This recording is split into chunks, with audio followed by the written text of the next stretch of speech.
हमारे साथ जुड़े रहने के लिए न्यू न्यूज के YouTube चैनल को सब्सक्राइब कीजिए, साथ ही बेल आइकन को दबाइए न्यू न्यूज की खबरें सबसे पहले देखने के लिए। मैं मथुरा हूँ Govardhan special exclusive talk and cultural show के प्रायोजक हैं Spark Studies in leading institute for preparation of IIT, JEE NEET, AIIMS and foundation और सह प्रायोजक हैं Shri Siddhi Vinayak group of institutions, Jamunavata, Govardhan road, Mathura और एसोसिएट्स हैं VY construction Govardhan, Maharaja group Govardhan, Babulal Mahavidyalaya Govardhan, Shri Giriraj Mishthan Bhandar Govardhan, Parshuram Sharma जिला पंचायत सदस्य वार्ड नंबर 18 भाजपा नेता और श्री ग्रुप मथुरा। मैं धर्म भूमि कर्म भूमि कृष्णा की जन्म भूमि विश्व में पहचान रखता हूँ। मैं मथुरा हूँ, मैं मथुरा हूँ, मैं मथुरा हूँ।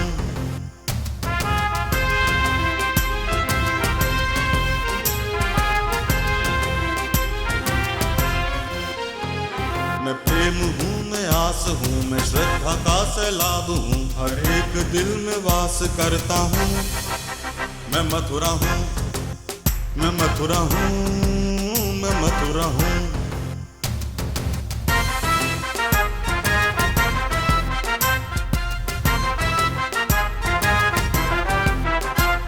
हरिदास हूँ, रस खान हूँ, मैं गीता हूँ, पुराण हूँ, मैं एकता का प्रमाण रखता हूँ।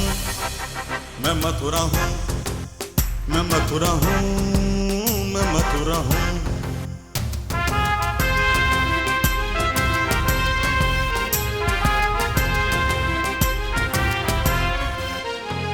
मैं न्याय हूँ, विश्वास हूँ, मैं दुखियों की आवाज हूँ, मैं कंसों का संहार करता हूँ। मैं मथुरा हूँ, मैं मथुरा हूँ, मैं मथुरा हूँ, मैं मथुरा हूँ।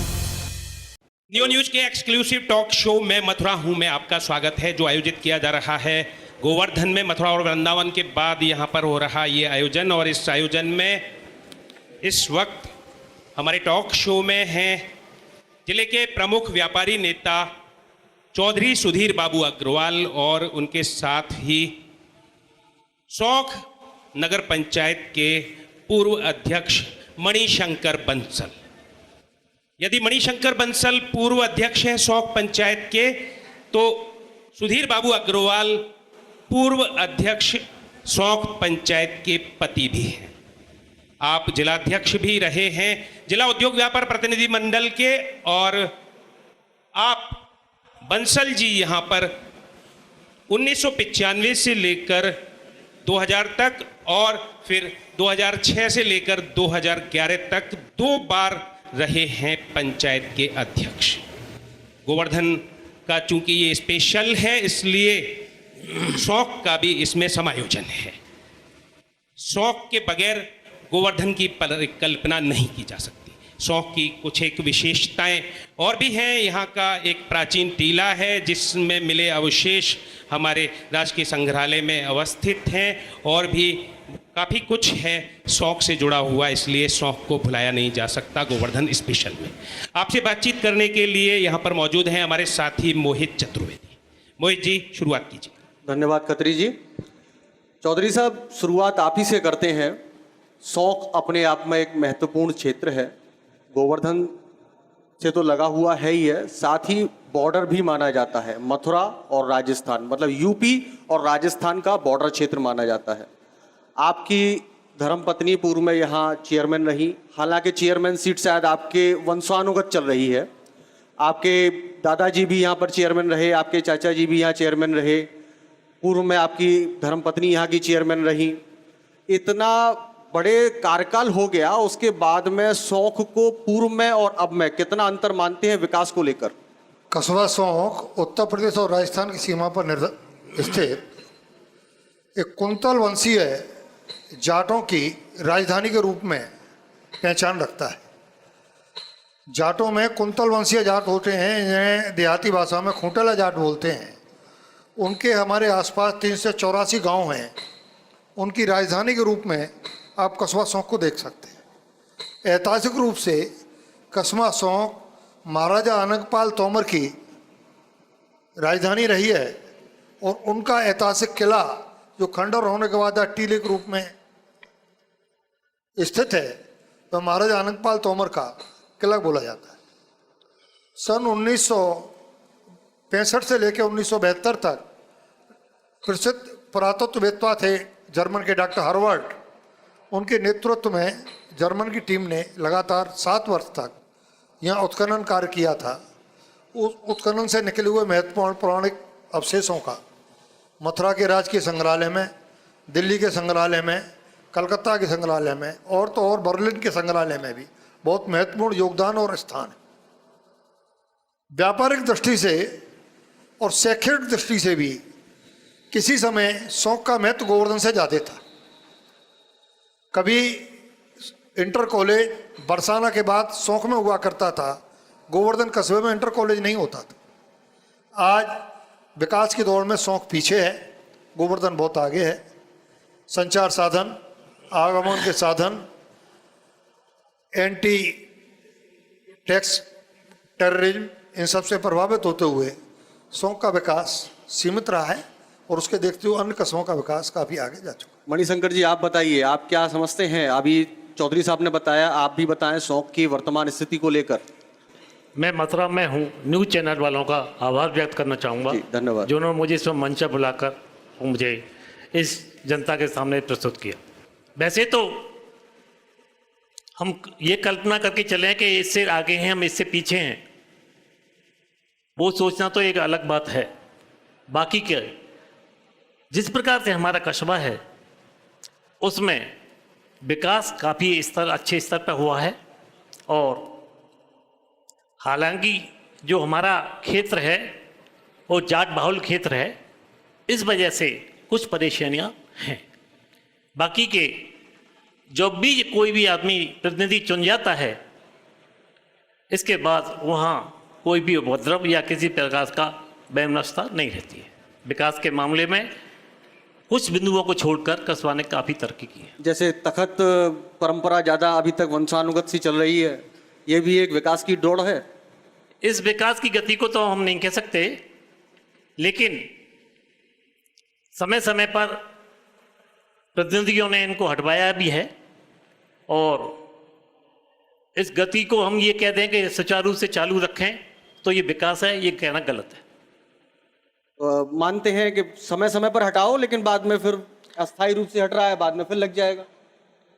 ये एक ऐसी समस्या है कि जो भी तख्ता पट्टा हटवाए गए हैं अभी तक, वो ना तो किसी चेयरमैन ने हटवाए हैं, ना वहाँ की जनता ये चाहती है, लेकिन समय समय पर पुलिस प्रशासन या एसडीएम द्वारा इनको हटवाया जाता है। आप पूर्व में 2 बार चेयरमैन रहे जी।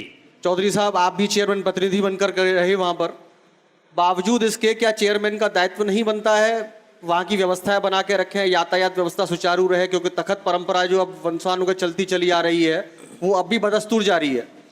क्या आप लोगों का दायित्व नहीं था अपने कार्यकाल के दौरान कि उनको व्यवस्थाओं में अनुरूप लेकर के आए?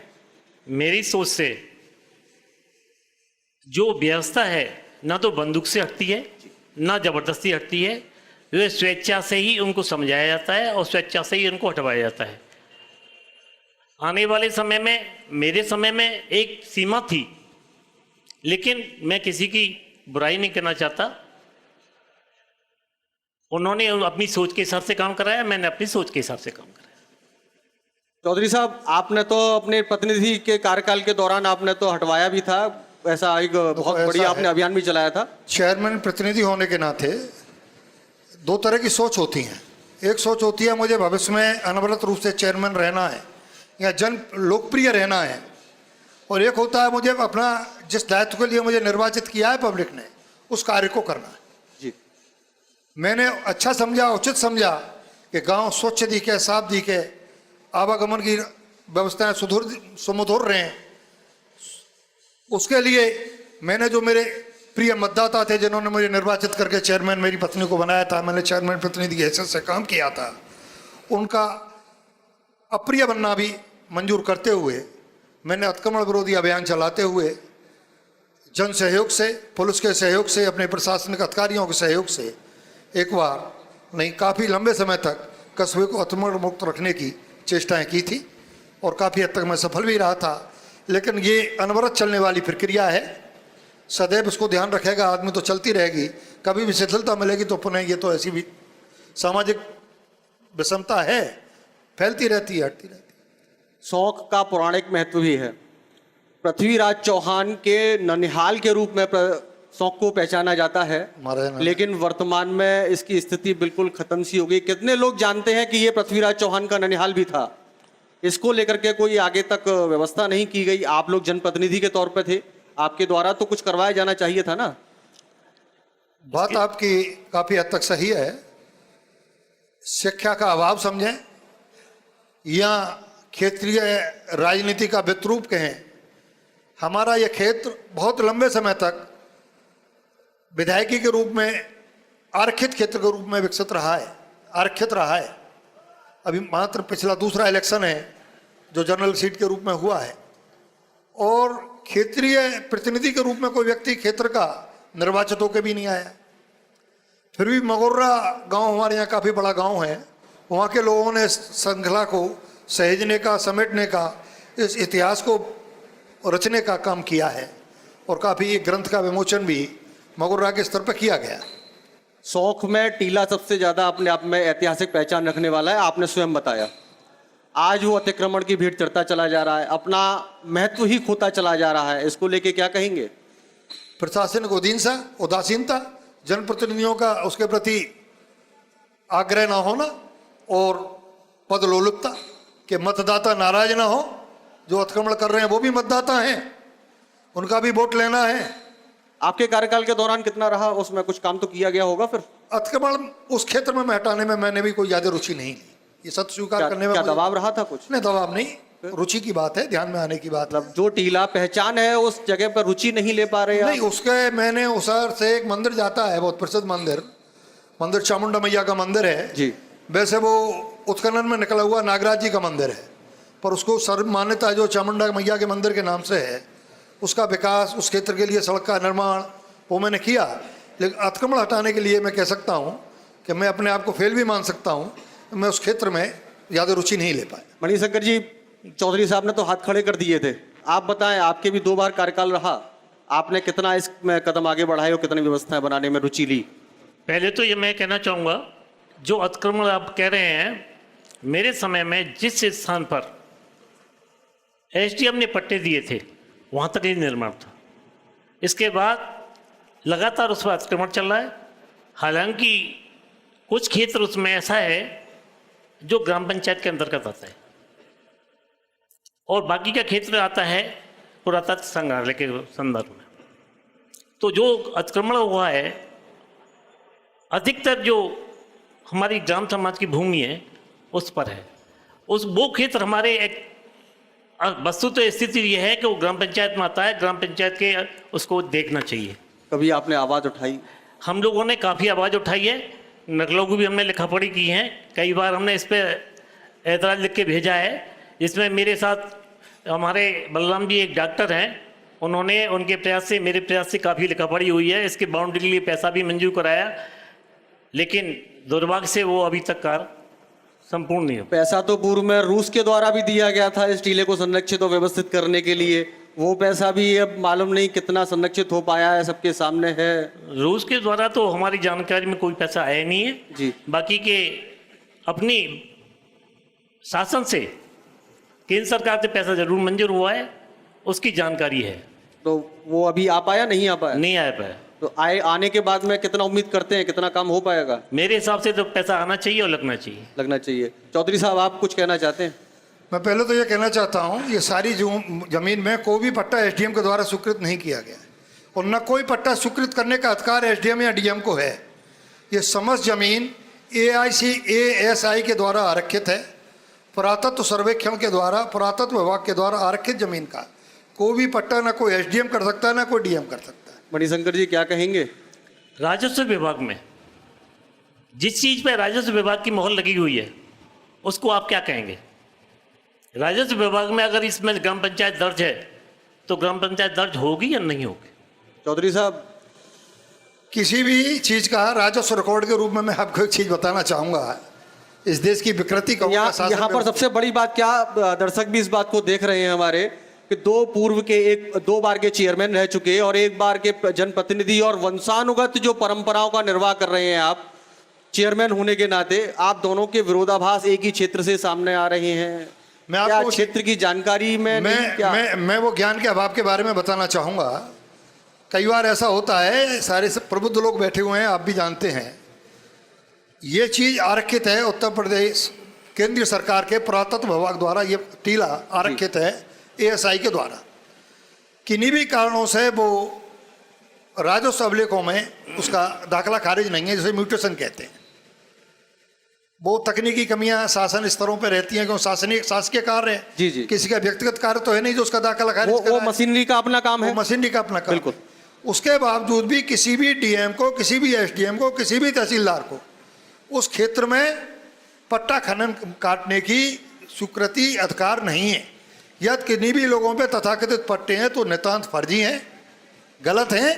कोई भी पट्टा शासन स्तर से, SDM स्तर से, ग्राम समाज के स्तर से न काटा जा सकता है, न काटा गया है। एक दूसरा मामला, और अब क्योंकि शुरुआत में आपने स्वयं इस बात को माना कि उत्तर प्रदेश और राजस्थान का केंद्र बिंदु मध्य में होने के नाते शौक का विशेष महत्व हो जाता है व्यापारिक क्षेत्र में। आप स्वयं भी व्यापारी हैं, आज कहाँ मानते हैं शौक में व्यापार स्तर को?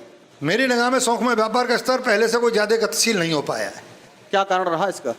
कारण टैक्स का, जो उत्तर प्रदेश राजस्थान के टैक्स का मैटर रहता है जी, शौक का व्यापार सामान्यतः टैक्स चोरी पर निर्भर रह गया। यहाँ जो विकसित परिवार थे वो माइग्रेट करते हुए कोई मथुरा, कोई आगरा बाहर निकल गए। आप खुद मथुरा चले गए? हमारा सारा परिवार, मैं तो नहीं गया, मैं तो शौक ही रह रहा हूँ। व्यवसाय तो आपका मथुरा में ही है ना? हाँ, जो भी है, मथुरा भी नहीं, मैं शौक ही करता हूँ व्यापार भी।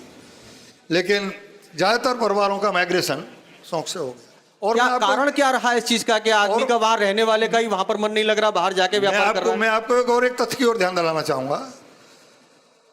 ये शायद उत्तर प्रदेश में पहला कस्बा होगा या 1947-48 में जितनी आबादी कस्बे की थी उतनी ही आबादी कस्बे की आज है, फिर भी विकसित नहीं हो पा रहा।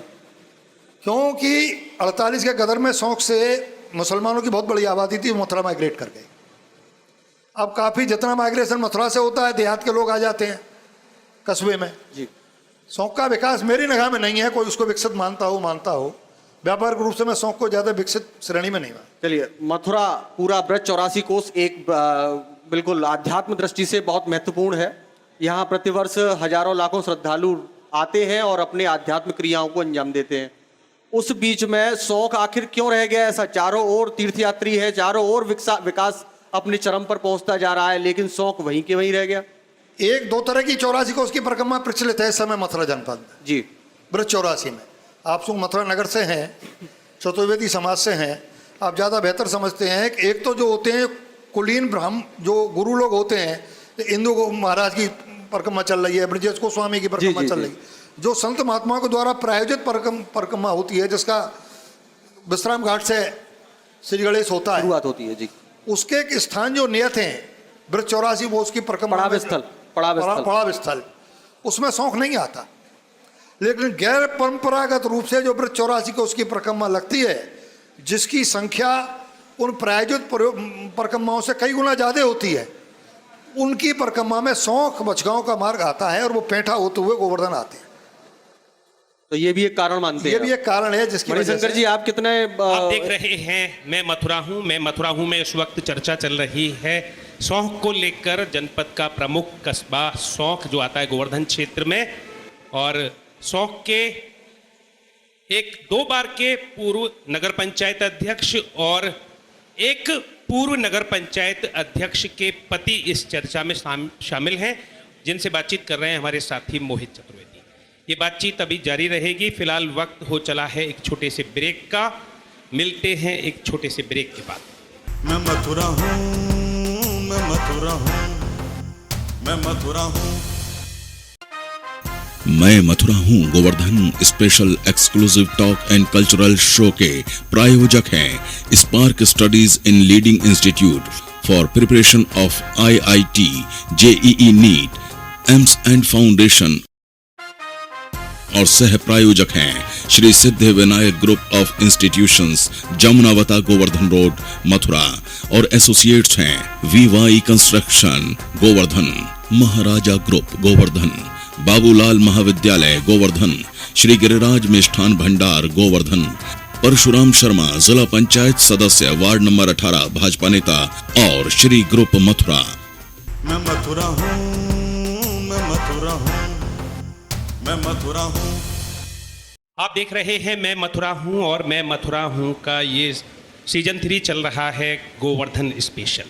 इसमें इस वक्त जो एक्सक्लूसिव टॉक शो चल रहा है उसमें बातचीत चल रही है सौंख कस्बे को लेकर। वहाँ के 1-2 बार के पूर्व नगर पंचायत अध्यक्ष और 1 बार की पंचायत अध्यक्ष के पति के साथ बातचीत कर रहे हैं हमारे साथी मोहित।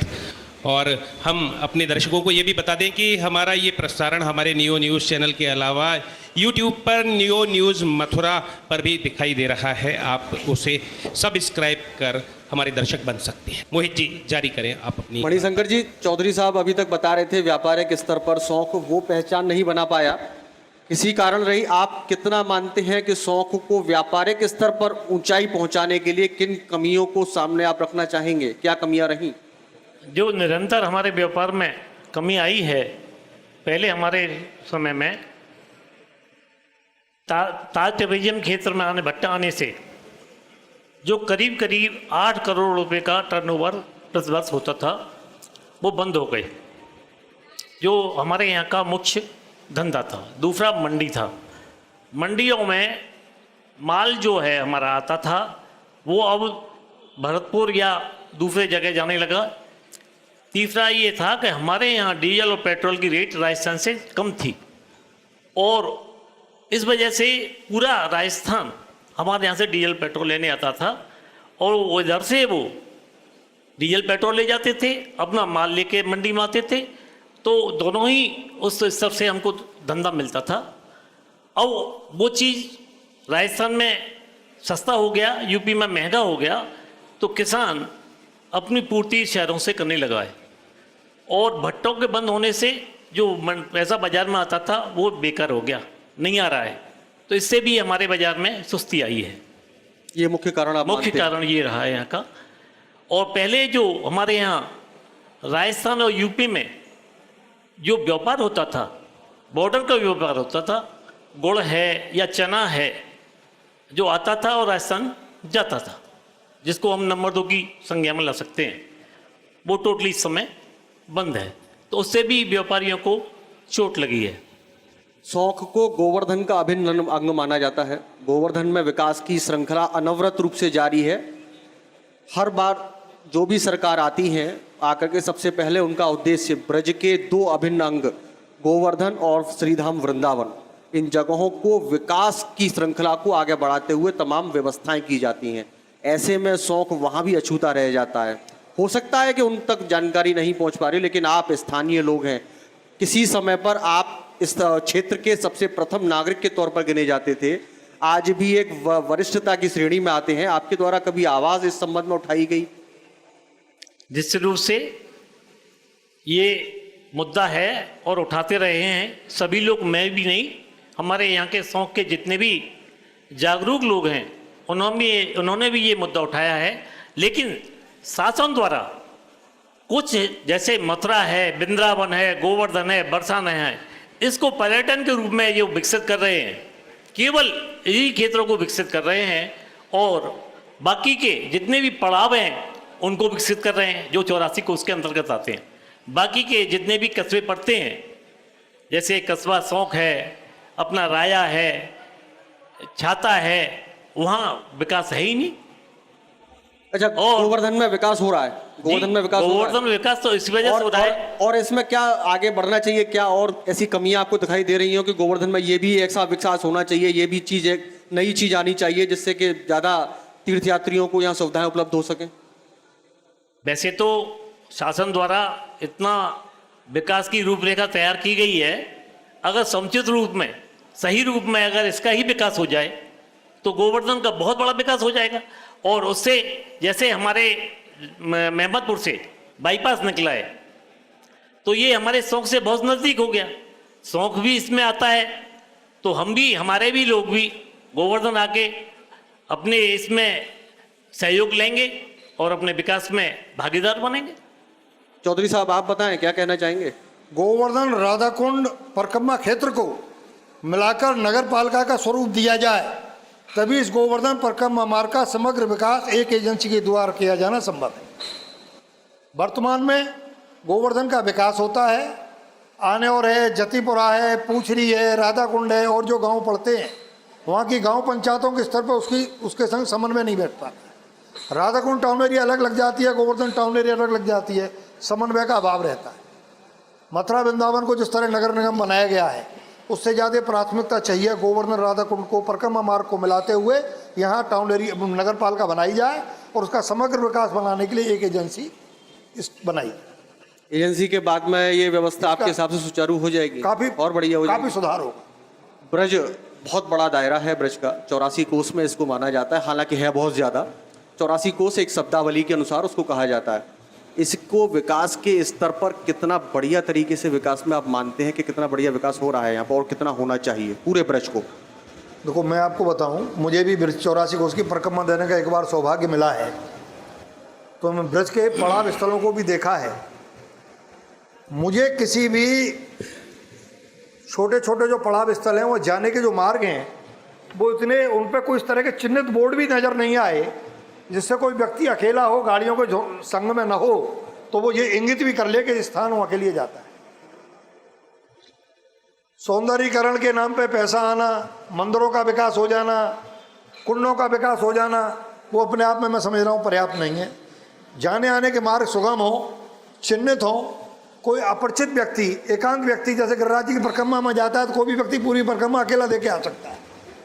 इससे 84 को उसके परिक्रमा स्थल मार्क दो कि यहाँ से ये स्थान जाएगा, अगला पड़ाव स्थल फलाना होगा, उसका नक्शा ये है, रास्ता ये है। पड़ाव स्थल भी एक स्तर पर बनाए जाने चाहिए। इस तरह का तो कोई विचित्र, मतलब स्पेशल उसके लिए कोई कंटेंट हो जिससे ऐसा लगे कि ब्रज का ये फलाना तीर्थ स्थल है, उसका पौराणिक महत्व में लिखा हुआ हो। पंडा लोग या तीर्थ लोग के यहाँ जो भी होते हैं, वो अपने मन हिसाब से कहानी जिसको चाहते हैं सुना देते हैं, जो नहीं सुनाते उसे नहीं सुनाते। एक कोई भी चित्रपट इस तरह का लिखा हो जिसमें शौक के दो महानुभावों के साथ बातचीत जारी है। इस मध्य दर्शकों में से कुछ जिज्ञासाएं आ रही हैं। एक कमल सिंह यदुवंशी हैं यहाँ पर। जी यदुवंशी जी, क्या पूछना चाहते हैं आप?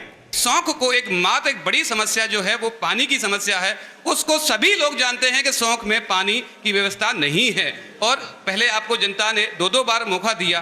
क्या ये समस्या तब नहीं थी? क्या ये समस्या, इसका निराकरण नहीं होना चाहिए था? क्या ये मूल समस्या नहीं है? लोग टंकियों पर चढ़ करके, कछुआवासी टंकियों को चढ़ करके प्रदर्शन करते हैं, उनकी इग्नोर करके ये बड़ी समस्या है कि एक आप जाम को लेकर के बैठे हैं। जो पानी है, कल जो जल नहीं है तो कल नहीं है, अगर जल ही नहीं है तो कल कैसे होगा? उसके लिए आपने क्या प्रावधान किए हैं? ये भी एक बड़ी समस्या, बहुत सही बात कही है। मीठे पानी की सबसे बड़ी समस्या है शौक क्षेत्र में। आप दोनों ही जनप्रतिनिधि के तौर पर काम कर चुके हैं, दोनों ने अपने स्तर पर किस प्रकार से काम किया, पहले चौधरी साहब आप बताएं। क्षेत्र में जो पानी की सप्लाई समस्या है, सन 1973 से नगर पंचायत के द्वारा पानी की सप्लाई जारी है, लेकिन क्षेत्र में जो रिचार्जिंग वाटर है उसका खारी होने के कारण कोई भी ट्यूबवेल जो लगता है वो 4 महीने 6 महीने मीठा पानी देता है, उसके बाद उसका पानी खारी हो जाता है। इसके समाधान के लिए मेरे अग्रज मणिशंकर जी ने भी अपने पीरियड में कई बोरिंग कराई, मैंने भी कई बोरिंग कराई, निवर्तमान चेयरमैन जो शिवशंकर वर्मा जी हैं उन्होंने भी कई बोरिंग कराई। बोरिंगों के बाद होता वही है, 4 महीने 6 महीने 8 महीने पानी मीठा रहता है या पानी का स्तर थोड़ा सुधरता है, वो भी चार्जिंग खारी हो जाती है, पानी खारी होने लगता है। अब पिछले सत्रों में कुछ आरओ प्लांट लगे हैं शासन के द्वारा, नगर पंचायत के द्वारा, उससे कुछ पानी की वो नगर पंचायत द्वारा लगाए गए हैं या नगर निगम द्वारा लगाए गए हैं? नगर पंचायत, जल निगम द्वारा जो 96 लाख रुपए 15-16 में भी मिला था समाजवादी सरकार द्वारा, तो वो उस पैसे से लगे हैं या नगर पंचायत द्वारा लगाए गए हैं? उस पैसे उसी से लगे हैं जो शासन के द्वारा लगा है, लगवाए नगर पंचायत के द्वारा गए। तो क्या स्थिति ये छिंगा जो नगला है आपके यहाँ, वहाँ ट्यूबवेल बोरिंग की गई है, क्या स्थिति ऐसी व्यवस्था नहीं हो सकती यहाँ सौंक कस्बा वासियों की पानी के लिए व्यवस्था की जाए नहीं, और वहाँ कोई ऐसे प्रावधान किया जाए कि हमेशा के लिए ये पानी की समस्या दूर हो जाए? मैं आपको बताऊं, पहले प्रशासन ने वहाँ से एक बोरिंग की पाइपलाइन डलवाई थी नगर छिंगा के नगला से। वो पाइपलाइन किसानों ने अपने खेतों से जिनसे आ रही थी उन्होंने नहीं चलने दी। हर किसान ने अपने खेत में उससे सिंचाई करने की चेष्टा की, वो पानी बस्ट हो गया। दोबारा वो योजना मंजूर हुई है, इस्पान के लोहे के जो मोटे वाले पाइप आते हैं वो डल रहे हैं और शायद योजना निकट भविष्य में पूर्ण होने को। अब वो कितने दिन चलेगी, पानी कितने दिन तक मीठा रहेगा, वो भविष्य में निर्भर है। तो क्या सौंकवासी कस्बावासी क्या पानी के लिए जूझते रहेंगे, हमेशा लड़ते रहेंगे? अभी तो ऐसा नज़र आ रहा है, मैं मित्र सत्यता के साथ स्वीकार कर रहा हूँ, अभी तो मुझे ऐसा नज़र आ रहा है। निकट भविष्य में मुझे ऐसा समाधान नज़र नहीं आ रहा। ये समाधान जब तक शासन का और नगर पंचायत का और विधायक का एक कोलोब्रेशन बड़े लेवल पर नहीं होगा, जैसे लालपुर नहर से पानी की सप्लाई है या मगोर्रा के पास ताखा गाँव है वहाँ से पानी की सप्लाई है, जब इस तरह की कोई बहुत बड़ी बृहद योजना शासन से नहीं मिलेगी उससे पहले इसका स्थायी समाधान मुझे नज़र नहीं आता। वास्तव में सबसे बड़ी समस्या यदि सौंक की कोई है, इस बात को स्वीकारा पूर्व नगर पंचायत अध्यक्ष के पति चौधरी सुधीर बाबू अग्रवाल ने भी कि ये एक बहुत बड़ी समस्या है और आपने वाजिब समस्या को उठाया है और उसका समाधान भी आपने काफ़ी हद तक अपने स्तर से बताया है। तो आपसे पूछें हम आपके बात कि आपका शुभ नाम क्या है? संतोष कुमार। संतोष जी, आप क्या पूछना चाहते हैं, आपके जहन में क्या है सौंक को लेकर और सौंक के दो इन महानुभावों को लेकर? पहले मैं इनको नमस्कार करता हूं अपनी ओर से और मैं इनसे ये पूछना चाहता हूं, इन्होंने बच्चों के भविष्य के लिए क्या किया? कोई खेलने कूदने के लिए सौंक में कोई है, जगह है? प्रथम तो ये है, जितने भी जमीन है, सरकारी जमीन है, या तो खाली नहीं है, अतिक्रमण है। समाज की जमीन सौंक नगर पंचायत की नहीं है, ग्राम पंचायत की है। हम लोग अगर अपने क्षेत्र का विकास करना चाहते हैं या सीमा बढ़ाना चाहते हैं, मैंने अपने कार्यकाल में जिला स्तर पर से लेकर नकलऊ तक इसके लिए भागदौड़ की, लेकिन क्षेत्र पंचायत या ग्राम पंचायत के विभाग द्वारा कभी भी हमको ये परमिशन नहीं मिली कि नगर पंचायत का दायरा बढ़ा लिया जाए। आदरणीय किशनलाल जी के टाइम में या मेरे टाइम में या पूर्व में रहे आदरणीय सुधीर बाबू द्वारा भी इसमें बहुत प्रयास किए गए, लेकिन सीमा वृद्धि हमारी आज तक नहीं हो पाई। अगर हमें सीमा वृद्धि हो जाती तो निश्चित रूप से खेल का मैदान भी मिलता, घूमने के लिए जगह भी मिलती और बहुत बड़े विकास की ओर हम कस्बा सौंक को ले जाते। लेकिन हमारी मजबूरी मान लो या शासन द्वारा हमको ये अधिकार नहीं है कि हम चाहे जहाँ जाके और इसका निर्माण करा दें। अगर हम कोई ज़मीन खरीदते हैं तो ये तो आप भी जानते हैं कि शासन द्वारा कोई ज़मीन के लिए पैसा नहीं दिया जाता। कस्बा सौंक के अंतर्गत कोई भी ज़मीन ऐसी नहीं है जहाँ खेल का मैदान बनाया जा सके। हमारे जो MGS इंटर कॉलेज है उसका खेल का मैदान है। हमारे टाइम में जब हम पढ़ते थे उसमें खेल कूद हुआ करते थे, लेकिन मुझे नहीं कहना चाहिए कि जाटों की राजनीति ने स्कूल और महंगे मैदानों को बर्बाद कर दिया। मैं नहीं चाहता इन शब्दों का प्रयोग करना, लेकिन मेरी मजबूरी है, जब ने आपने ये प्रश्न कर ही दिया है तो ये जो खेल के मैदान है या कुछ है या स्कूल की पढ़ाई लिखाई की व्यवस्था है, उसमें सबसे ज़्यादा अगर आपने विविधा मतलब परेशानी पैदा की है तो जाट लोगों ने की है। और इस पूरा बाजार इसके दुखी है कि हमारे बच्चे, आज हमारी लड़कियां या हमारे बच्चे बाहर पढ़ने जा सकते हैं, लेकिन आपके स्कूल में या MGS में पढ़ने नहीं जा सकते। ऐसी व्यवस्था खराब है।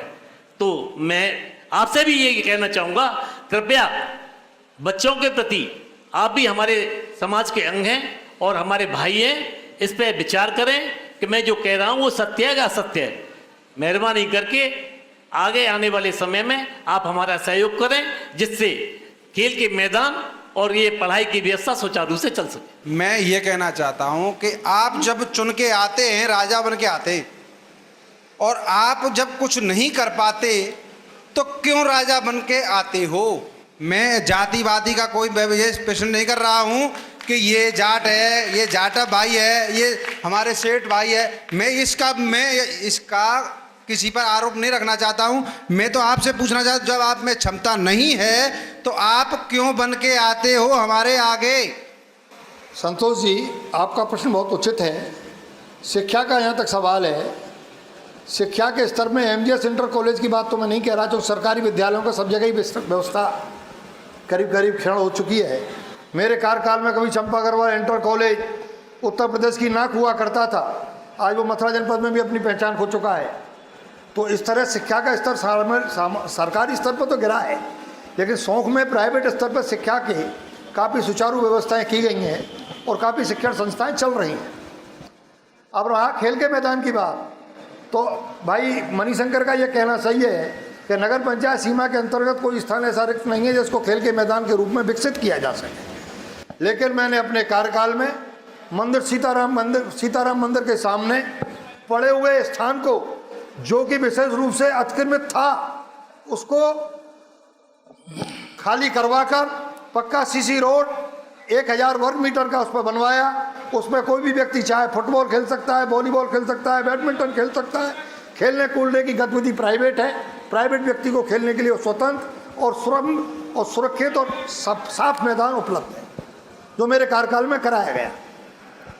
एक रहे हैं 2 बार पूर्व नगर पंचायत अध्यक्ष और एक पति नगर पंचायत अध्यक्ष के, तो दोनों के साथ ही काफ़ी अनुभव होगा, और जो अनुभव आपको यहाँ पर अभी हासिल हुआ है उसका सम्मिश्रण करते हुए जो आने वाला चुनाव है, उस चुनाव में आप अपनी बेहतरी के क्या क्या मुद्दे खुद देखते हैं।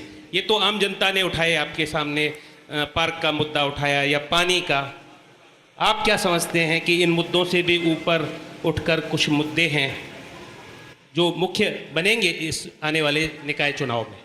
निकाय चुनाव में मुद्दे क्या बनेंगे ये तो मैं नहीं कह सकता, लेकिन मैं ये कह सकता हूँ क्षेत्रीय विकास के लिए, कस्बे के सर्वांगीण विकास के लिए बहुत से मुद्दे ऐसे हैं जिन्हें आने वाले जनप्रतिनिधि को प्रशासन के सहयोग से आगे बढ़ाते हुए उनको समाधान कराना चाहिए। जैसे ट्रांसपोर्ट की समस्या, मथुरा में पहले प्राइवेट बसें सौंखड्डा और भूतेश्वर से चलती थीं, एक टाइम टेबल था, उस टाइम से चलती थी। सौंख, गोवर्धन, छाता, वो बसों का सिस्टम फेल है। अब बसें ट्रांसपोर्ट नगर मथुरा से चलती हैं, कब चलेंगी? सौंख तक आती हैं, गोवर्धन आने का साधन खत्म, छाता जाने का साधन खत्म। पहले है रोडवे ट्रांसपोर्टर सिस्टम सौंख में लागू होना चाहिए। पेयजल की समस्या तो यदुवंशी जी ने रख दी, वो तो महत्वपूर्ण समस्या है ही। उसको तो बार बार जो भी चेयरमैन का चुनाव लड़ेगा वही आश्वासन देगा, मैं आऊँगा और मीठा पानी लाऊंगा, ला पाएगा ना ला पाएगा, वो उसके प्रयास कितने सफल होंगे वो समय के साथ। वो तो एक ऐसा आप समझें घोषणा पत्र का पहला वाक्य है, चुनाव जीत के आएंगे और मीठा पानी लाएंगे। आपने भी रखा होगा शायद। हमने भी रखा था। कह रहे हैं हम, वो उस चीज़ को, सत्य को स्वीकार करने में और सफल या असफल होने में कहीं कोई गुमराह करने की बात नहीं है। अभी एक जिज्ञासा और आ रही है यहाँ पर सामने, दर्शक वर्ग से मौजूद हैं। क्या शुभ नाम है आपका? चौधरी साकेत अग्रवाल, पुत्र हूँ उनका। हमारे कस्बा शौक में एक प्रमुख समस्या जल भराव की भी है। थोड़ा बहुत बारिश का पानी आ जाए तो कस्बे के मेन बाजार में पानी भर जाता है। तो इसकी मुख्य वजह मैं जहाँ तक मानता हूँ कि हमारे शौक में एक कुंड है, तिलक कुंड, जिसे हम सब पोखर भी बोल सकते हैं। जब पशुओं को नाले नहलाने का काम होता है, आजकल वो कम से कम 80% अतिक्रमण में दब चुका है। जो कस्बे का पानी निकलकर गंदा पानी पोखर में आता था, वो कस्बे की बाज़ारों में आ जाता है। नालियाँ लगभग चौक होने की स्थिति है, पानी निकलने की कोई व्यवस्था लगभग फेल हो चुकी है। व्यापारी वर्ग इतना परेशान हो जाता है। कस्बे का बाजार वैसे भी थोड़ा, कस्बे के बाजार की स्थिति दयनीय है, लेकिन जल भराव से स्थिति और इतनी विकट हो जाती है कि व्यापारियों की भी रोजी रोटी की समस्या उत्पन्न हो जाती है। तो यहाँ बैठे हुए मैं दोनों महानुभावों से जानना चाहूँगा कि जलवायु की समस्या के लिए उन्होंने क्या सोचा और क्या किया, उनकी क्या भविष्य में चाहते ये हो सकता है। पहले तो मैं ये कहना चाहूँगा,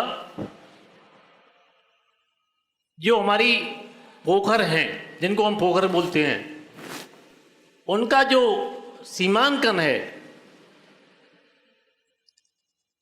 उसकी आप जानकारी करें। पोखर पर जो खाली जगह हैं उस पर अतिक्रमण है, पोखर पर नहीं है।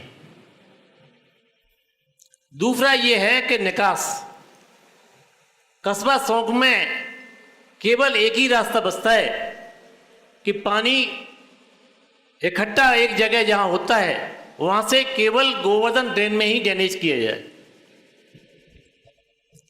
मैंने भी और श्री शिवशंकर वर्मा ने भी, जो वर्तमान में चेयरमैन थे, हम नालियां बनवाई थी।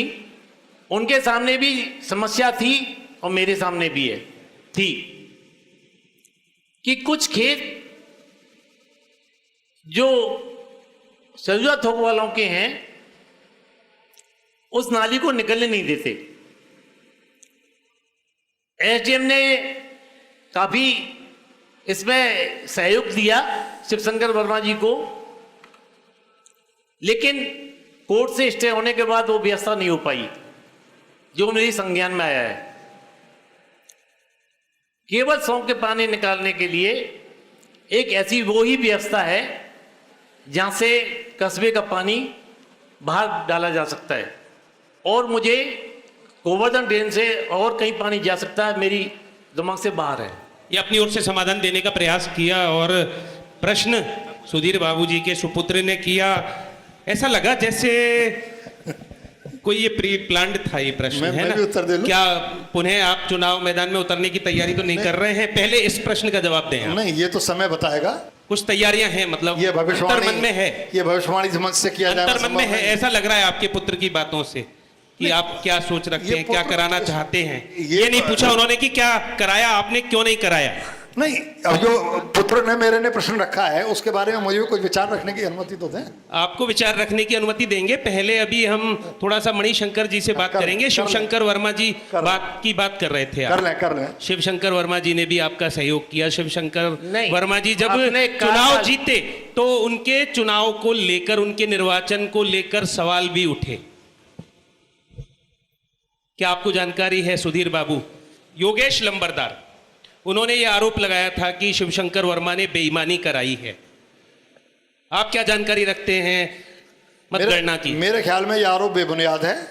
मतगणना पूर्ण निष्पक्ष तरीके से हुई, कहीं उसमें कहीं किसी तरह की कोई चीटिंग नहीं थी। लेकिन जो नैरो मार्जिन से लोग हारते हैं उनके दिल में इस तरह की शंका आना और इस तरह के प्रश्न उठना स्वाभाविक होता है, क्योंकि मात्र 10 वोट 11 वोटों के मार्जिन से ये हारे हैं, शिवशंकर वर्मा जीते हैं। उनके दिन में ये शंका आना, ये प्रश्न चिन्ह पैदा होना स्वाभाविक प्रक्रिया है, क्योंकि एक ऐसा मनोविज्ञान बन चुका है। हारने के बाद व्यक्ति ये कहता है बेईमानी हुई, जीतने वाला व्यक्ति कहता है प्रभु की कृपा हुई। और मणिशंकर जी, आप क्या जानकारी रखते हैं इस प्रकरण की, उनके द्वारा लगाए गए आरोप की? इसमें जब न्यायालय में केस चला गया और वहां से योगी जी की जगह के पक्ष में नहीं गया, तो इस पे हम टिप्पणी क्या कर सकते हैं? नहीं, टिप्पणी अब तो कर सकते हैं। नहीं, आपकी दृष्टि से न्यायालय ने अपना निर्णय दिया, लेकिन आपका जो अनुभव है वो आप बांट सकते हैं। एक ऐसा अनुभव है, ये चुनाव जो लड़ता है वो हर हालत से जीतना चाहता है, चाहे वो बेईमानी हो, चाहे रिश्वत हो। हर आदमी ये प्रयास करता है कि मैं चुनाव जीतूं। अब ये निर्भर करता है कि शिवशंकर वर्मा जी ने क्या किया। मोहित जी, सुन रहे हो आप दोनों लोगों को, दोनों महानुभावों को, कितनी सफाई के साथ और लाइमलाइट में नहीं आए हैं अभी तक, इसके बावजूद कितने सधे हुए उत्तर दे रहे हैं दोनों के दोनों, है ना? कितने चालाक इस प्रश्न का हो रहे हैं, इस प्रश्न को घर से ही तैयार करके लाया गया हुए। लेकिन जो मणिशंकर जी हैं उन्होंने कुछ संकेत दे दिया, संकेत बिल्कुल सामने दे रहे हैं। मैंने तो स्पष्ट उत्तर दिया है, मैंने कहा कोई चालाकी का उत्तर। और एक यहाँ पर एक गुड़िया है, भावना कौशिक। भावना, चलते चलते एक प्रश्न आपका, आपकी भी भावना दोनों महानुभावों के समक्ष क्या कहना चाहती है। भावना की भावना क्या है, सुनते हैं। आपने बताया था कि सौंक जो है वो पृथ्वीराज चौहान जी की नंसार है, तो वहाँ पे जो पुराना टीला है वो प्राचीन समय से मतलब ऐतिहासिक है, और उसके निर्माण कार्य के लिए आपकी सरकार या आप लोग चेयरमैन और अध्यक्ष रहे हैं, तो क्या कर रहे हैं? मतलब जैसे मैंने पढ़ा है थोड़ा बहुत कि वो हड़प्पा और खुजराहो से जुड़ा हुआ है, और उसकी जो खुदाई में अवशेष मिले थे वो विदेशों के संग्रहालय में भी स्थित हैं, लेकिन आप वहाँ के स्थानीय लोग हैं, तो आप उसके लिए क्या कर रहे हैं? बहुत अच्छा प्रश्न भावना जी ने किया है। मैं आपको बताऊं, वहाँ हड़प्पा कालीन, कुषाण कालीन अवशेष मिले हैं काफ़ी लंबी मात्रा, और वो मथुरा के संग्रहालय में भी करीब करीब आधा संग्रहालय सौंक से निकले हुए अवशेषों से ही सुसज्जित है। नहीं, वो तो रखे हुए हैं अवशेष, लेकिन जो प्राचीन टीला है तो उसके निर्माण के लिए। मैं आपके प्रश्न पे आ रहा हूँ। उसका पुरातत्व की दृष्टि से विकास या वहाँ कोई मिनी संग्रहालय का निर्माण, ये पुरातत्व विभाग द्वारा किया जाना अपेक्षित है, और मैंने अपने कार्यकाल में इसके संबंध में मैं ये तो नहीं कह पाऊंगा कि मैंने गंभीर प्रयास किए, पर मैंने सतही प्रयास किए थे, और मुझे कोई प्रोत्साहन ऊपर के स्तर से नहीं मिला, तो मैं प्रयासों को ज़्यादा गंभीरता से नहीं ले पाया। आपने ऐसे कौन से प्रयास किए जिन्हें आप गंभीरता से ले पाए? मैंने गंभीरता से लिया अतिक्रमण हटाने का प्रयास, मैंने गंभीरता से लिया पेयजल की समस्याओं के समाधान का प्रयास। जो निचले टेरर एरिया में पेयजल नहीं जाता था, टेल के एरिया में, जाटा बस्ती में, कोली बस्ती में पेयजल नहीं जाता था, वहाँ तक पेयजल सप्लाई करने का प्रयास, उसमें मैं सफल हुआ, और मैंने वो प्रयास कहाँ सफल हो पाए? तखत परंपरा अब भी जारी है, पानी को लेकर समस्या अब भी जारी है। कार्यकाल में सफल हो पाया, फॉर एवर के लिए मैं नहीं कह रहा। खैर, वो अस्थायी व्यवस्था रही भाई। हाँ, जो भी आप देख रहे थे मैं मथुरा हूँ का गोवर्धन स्पेशल, जिसमें कि शौक से जुड़े समसामयिक सवालों को लेकर की गई बातचीत हमारे साथी मोहित चतुर्वेदी द्वारा, और इस बातचीत में हमारे साथ रहे शौक के 2 बार के पूर्व नगर पंचायत अध्यक्ष मणिशंकर बंसल और 1 बार की अध्यक्ष के पति चौधरी सुधीर बाबू अग्रवाल। आपके समक्ष हमारे दर्शकों ने भी तमाम समस्याएं रखी, और आपसे ये जानना चाहा कि आपने इन समस्याओं के निदान के लिए क्या किया, तो कोई स्पष्ट उत्तर आपकी ओर से नहीं आया कि आपकी ओर से क्या किया गया। कुछ एक बातें आपने ज़रूर ये बताई कि आपने ये प्रयास किया, आपने वो प्रयास किया, इसमें आपको यहाँ से समर्थन नहीं मिल पाया, यहाँ से सहयोग नहीं मिल पाया। कुल मिलाकर जो निष्कर्ष सामने आया वो ये है कि शौक का जो कस्बा है, उसका जो ऐतिहासिक महत्व है, उसके बावजूद आज वो अपनी महत्ता से अछूता है। जितनी महत्ता उसे मिलनी चाहिए वो नहीं मिल पाई है। जितना संग्रहण वहाँ का होना चाहिए, वहाँ के टीले का या जो अन्य समस्याएं हैं उनके निदान की दिशा में जो प्रयास होने चाहिए वो नहीं हुए हैं। उम्मीद की जानी चाहिए कि आने वाले समय में प्रयास और अधिक होंगे, और जो लोग चुने जाएंगे वो ऐसे चुने जाएंगे जो जन सामान्य के लिए कुछ अच्छा कर पाएंगे। मैं धर्म भूमि कर्म भूमि कृष्णा की जन्म भूमि विश्व में पहचान रखता हूँ। मैं मथुरा हूँ, मैं मथुरा हूँ, मैं मथुरा हूँ।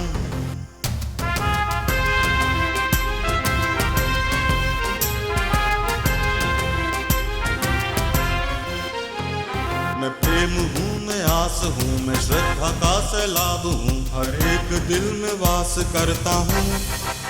मैं मथुरा हूँ, मैं मथुरा हूँ, मैं मथुरा हूँ।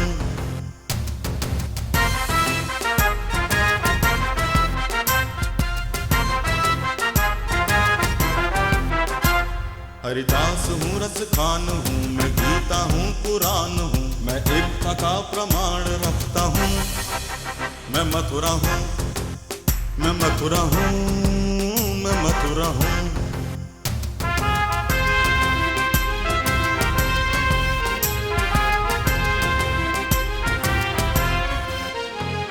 मैं न्याय हूँ, विश्वास हूँ, मैं दुखियों की आवाज हूँ, मैं कंसों का संहार करता हूँ।